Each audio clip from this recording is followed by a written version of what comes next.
आप सभी को मेरी तरफ से नमस्कार।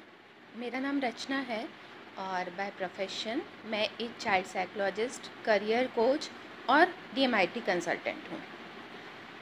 आज मैं आप लोगों से कुछ शेयर करना चाह रही थी, तो मुझे लगा कि शायद मैं एक स्टोरी के माध्यम से शेयर करूँगी तो मैं ज़्यादा क्लियर आप लोगों से एक्सप्रेस कर पाऊँगी कि क्या चीज़ है। आप लोगों को एक स्टोरी सुनाती हूँ। एक बच्चा था जो ग्रेजुएशन कर रहा था और उसे बहुत शौक़ था एक गाड़ी ख़रीदने का। वो रोज़ कॉलेज से आते जाते उस गाड़ी को निहारता, फिर सोचता कि हाँ मैं कुछ करूँगा, मैं इस गाड़ी को ख़रीदूँगा, मुझे ये गाड़ी चाहिए।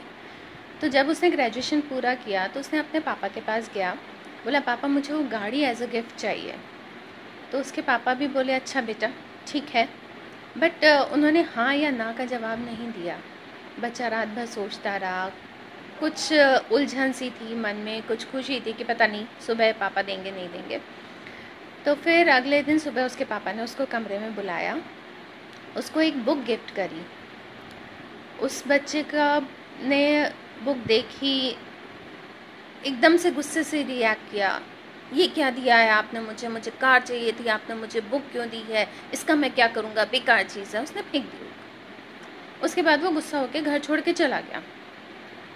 फिर वो धीरे धीरे उसने कमाना शुरू किया, फिर धीरे धीरे बड़ा हुआ। कुछ सालों बाद उसको लगा कि शायद मुझे वापस अपने पिताजी से बात करनी चाहिए। गया अपने पिताजी के पास, ताला लगा था। अड़ोसी पड़ोसी ने बताया कि बेटा कुछ ही दिन हुए तुम्हारे पिताजी गुजर गए, बट तुमसे हम लोग लिंक नहीं कर पाए, तुम्हें बता नहीं पाए। वो बेचारा वहीं टूट के रोना शुरू, क्योंकि वो बहुत बड़ी कीमती चीज़ अपनी ज़िंदगी की खो चुका था। उसके पास लौटने का मौका नहीं था।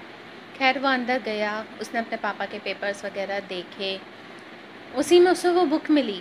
उसने फिर वो बुक खोली और बुक खोलते ही उसके अंदर 3-4 पेज पलटने के बाद उसे क्या दिखा, एक चाबी, और उसके साथ एक नोट लगा हुआ था, बेटा तुम्हारी फेवरेट कार तुम्हारी गैरेज में तुम्हारा वेट कर रही है। बट उस दिन उस बच्चे ने क्या किया, बिना सोचे समझे अपने पिताजी से झगड़ा किया। इस कहानी से मैं जस्ट आपको ये चीज़ समझाना चाहती हूँ कि कोई भी चीज़ अगर आप तुरंत करो तो फिर उसके बाद वही है ना, तीर निकल गया तो फिर निकल गया, वापस नहीं आता। तो वो सिर्फ रिग्रेट और पछतावे के अलावा कुछ नहीं बचता है।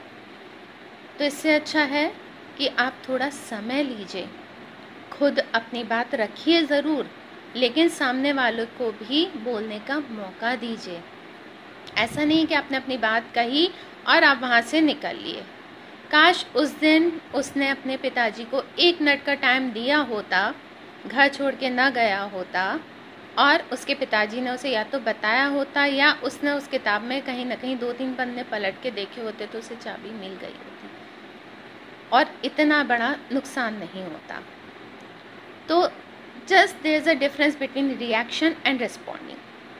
रिएक्शन ऑलवेज इंस्टेंट होता है, आप उसे वापस नहीं ले सकते, सिर्फ पछतावे के अलावा कुछ नहीं बचता।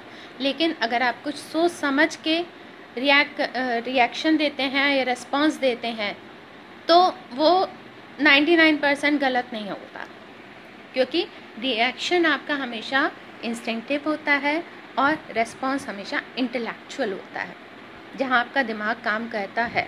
ठीक है, तो हमेशा थोड़ा समय खुद को भी दीजिए और सामने वाले को भी दीजिए। ठीक है थोड़ा टाइम लगेगा, पर चीज़ें पछतावे तक नहीं पहुँचेंगी।